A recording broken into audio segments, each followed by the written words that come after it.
विश्व के सभी मेरे साथियों को राजरत्न अंबेडकर की ओर से जय भीम, नमो बुद्धाय। द अनटोल्ड अंबेडकर के 13वें भाग में आप सभी लोगों का स्वागत है। डॉक्टर बाबा साहब अंबेडकर जी ने भारत का ही नहीं बल्कि विश्व का सर्वोत्तम ऐसा संविधान भारत को निर्माण करके दिया। लेकिन आज भी भारत के सवर्ण जो है, ब्राह्मण जो है, ये भारत के संविधान को नहीं मानते। 26 जनवरी 1950 को लागू हुआ यह संविधान दूसरे ही दिन दिल्ली में जलाया गया। 2018 में हम लोगों ने देखा कि भारत के ब्राह्मणों ने संविधान को जलाया। आखिर क्यों भारत के ब्राह्मण भारत के संविधान को नहीं मानना चाहते? मैं आपको भारत के संविधान का आर्टिकल 13 आप लोगों को दिखाना चाहता हूं। क्यों भारत का ब्राह्मण भारत के संविधान को नहीं मानना चाहता?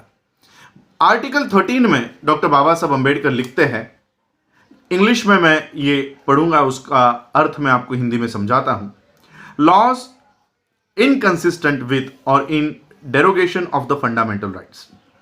Article 13, all laws in force in the territory of India immediately before the commencement of this constitution, insofar as they are inconsistent with the provision of this part, shall to the extent of such inconsistency be void।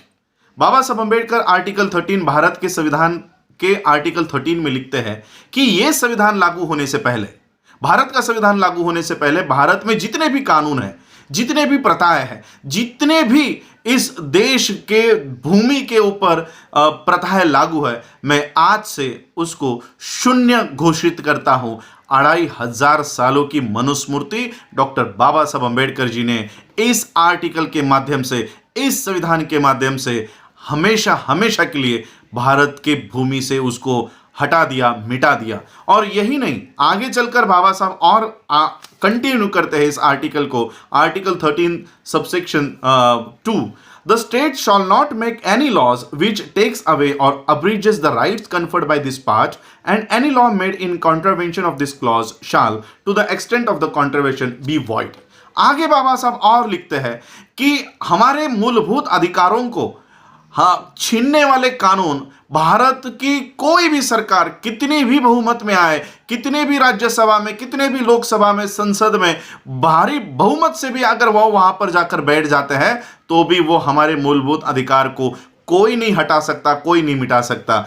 एक article में बाबा साहब मनुस्मृति को हमेशा हमेशा के लिए भारत से निकाल देते हैं और दूसरे आर्टिकल में बाबा साहब लिखते हैं कि कितने भी संख्या में तुम लोग आ जाओ, फिर भी इस देश में मनुस्मृति को वापस नहीं ला सकते। और इसलिए भारत का ब्राह्मण इस भारत के संविधान का द्वेष करता है, नफरत करता है, क्योंकि बाबा साहब ने हमेशा हमेशा के लिए 2500 सालों से इस देश में अस्तित्व में रही हुई मनुस्मृति को हमेशा के लिए मिटा दिया।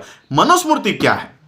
अब हम लोग देखते हैं कि मनुस्मृति और संविधान क्या है, इसका कंपैरिजन करके देखते हैं। वैसे तो इन दोनों की तुलना कभी हो नहीं सकती, लेकिन दोनों के कानून में, भारत के संविधान के कानून में और मनुस्मृति के कानून में भारत के लोगों के साथ क्या व्यवहार हुआ करता था, इसका उदाहरण हम लेते हैं खुद डॉक्टर बाबा साहब अंबेडकर जी के लिखे हुए वेटिंग फॉर वीजा, जिसमें खुद बाबा साहब अंबेडकर जी को क्या भुगतना पड़ा था वो बाबा साहब ने लिखा हुआ है।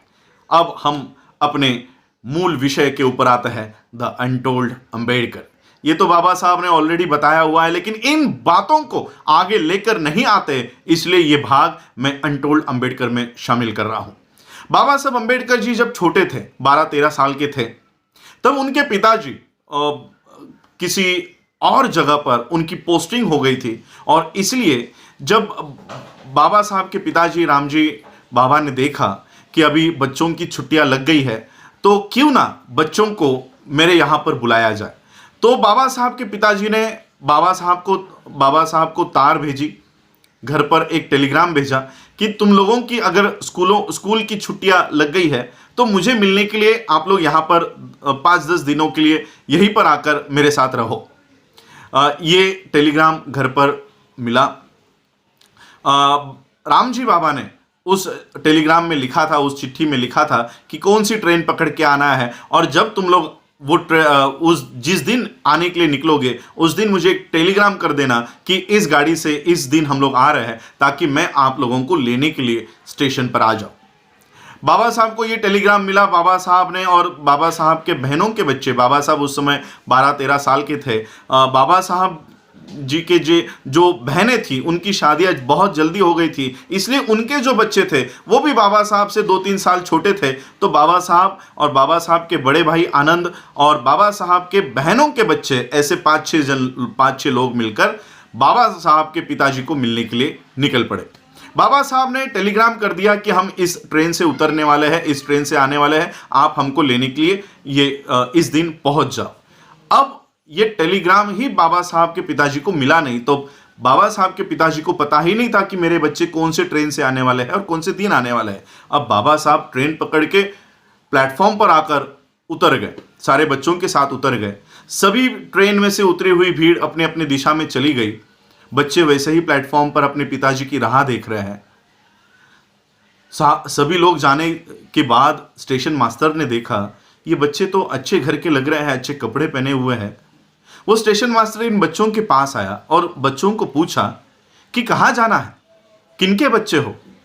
तो बाबा साहब ने बताया, वो टेलीग्राम बताया कि हम मेजर सूबेदार रामजी अंबेडकर जी के बच्चे हैं और हमको हमारे पिताजी ने बुलाया है। वो हमको लेने के लिए आने वाले थे, शायद हमारा टेलीग्राम उनको मिला नहीं है तो इसलिए वो हमको लेने के लिए नहीं पहुंच पाए। हमको इस पते के ऊपर जाना है, हमें यहाँ पर छोड़ दीजिए। तो स्टेशन मास्टर ने वहीं पर बगल में एक बैलगाड़ी खड़ी हुई थी, उस बैलगाड़ी वाले को बुलाया और कहा कि देखो ये अच्छे घर के बच्चे हैं, मेजर सूबेदार मेजर के बच्चे हैं, आप एक काम करो, इनको इस पते पर छोड़ कर आओ। तो वो बैलगाड़ी वाले ने सभी बच्चों को बैलगाड़ी में बिठाया। बैलगाड़ी बाबा साहब अंबेडकर जी के पिताजी के उस लोकेशन की तरफ चलने लग गई और थोड़ी देर में बैलगाड़ी वाले ने बाबा साहब से और बच्चों से बात करना शुरू कर दिया। और बातों बातों में बैलगाड़ी वाले ने बाबा साहब कौन से जाति के हैं, कौन से वर्ण के हैं, ये सारी हकीकत उस बैलगाड़ी वाले ने प्राप्त कर ली। बैलगाड़ी वाले को जैसे ही पता चला कि बाबा साहब एक अछूत है, अछूत के बच्चे हैं, वैसे ही उसने बैलगाड़ी रोकी और बैलगाड़ी रोककर सभी बच्चों को नीचे उतारा। बाबा साहब ने कहा कि हमको हमारे पिता के यहाँ छोड़ो। बैलगाड़ी वाले ने कहा कि तुमने मुझसे झूठ कहा और मेरे बैलगाड़ी में बैठे हो। मेरी बैलगाड़ी तुम लोगों ने अपवित्र कर दी है, तुम शूद्रों के बच्चे हो, अछूतों के बच्चे हो, मेरे बैलगाड़ी में बैठना ये तुम्हारा अधिकार नहीं है। बाबा साहब सभी बच्चे बैलगाड़ी से नीचे उतरे। बाबा साहब के पास कुछ पैसे थे। बाबा साहब ने कहा ये ज़्यादा पैसे ले लो लेकिन हमको छोड़ दो। अब ज़्यादा पैसों के लालच में बैलगाड़ी वाले ने कहा ठीक है, लेकिन तुम लोग अछूतों के बच्चे हो इसलिए मेरे बैलगाड़ी में नहीं बैठ सकते।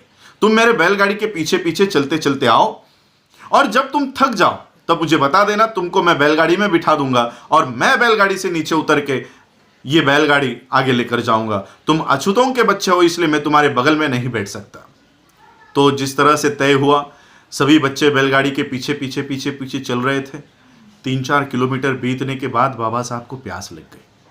बाबा साहब ने बैलगाड़ी वाले से कहा कि आपके पास जो पानी है वो मुझे थोड़ा दीजिए, मुझे बहुत प्यास लगी है।